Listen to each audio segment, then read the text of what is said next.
कहा जाता है कि ये 4 महारात्रियों में से एक महारात्रि है। एक होती है शिवरात्रि, एक होती है दीपावली की रात, एक होती है होली की रात और एक होती है जन्माष्टमी की रात। इसको कहा जाता है मोहरात्रि। तो इन 4 महारात्रियों का वर्णन मिलता है। शिव महापुराण की भी बात करें तो इसे व्रतों में राजा कहा गया है, व्रतराज कहा गया है इसको। ब्रह्मवैवर्त पुराण की अगर हम बात करें, तो उसमें भी इस व्रत के बारे में बहुत कुछ बताया गया है। अगर व्रत नहीं रख सकते हैं, तो वर्णन मिलता है शास्त्रों में कि किसी ब्राह्मण को आप 2 समय के भोजन का दान दे सकते हैं और उनको कहें कि ये इसलिए दे रहे हैं कि हम जन्माष्टमी का व्रत नहीं रख पा रहे हैं, तो आपको उसके निमित्त हम ये दान दे रहे हैं। इस व्रत को बहुत इंपॉर्टेंट बताया गया है कि कहते हैं जो इस व्रत को नहीं करता है, जन्माष्टमी के व्रत को, उसको नरक की प्राप्ति होती है। उसके 100 जन्मों के पुण्य कर्म नष्ट हो जाते हैं, ऐसा शास्त्रों में कहा गया है।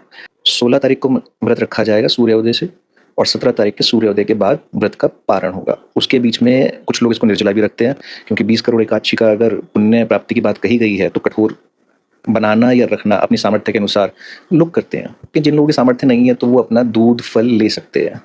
चाय कॉफ़ी मना की जाती है इसके अंदर, शास्त्रों में उसका वर्णन नहीं मिलता है चाय कॉफ़ी का। कुछ लोग ये भी कहते हैं कि शास्त्रों के टाइम पे चाय कॉफ़ी थी नहीं, तो वो डिसीजन मैं आप पे छोड़ दे रहा हूँ, आप अपनी श्रद्धा के अनुसार उसको देख लें। संतों का भी कहना है कि नहीं लेना चाहिए, कुछ संत कहते हैं कोई फर्क नहीं पड़ता है, तो वो अपनी मान्यता के अनुसार आप देख लें। रात्रि जागरण का भी शास्त्रों में वर्णन मिलता है, लेकिन अगर रात्रि जागरण नहीं कर सकते हैं, तो कम से कम जब तक जन्म होता है, शीतकाल रहता है जब तक, तब तक आपको ज़रूर जागना चाहिए।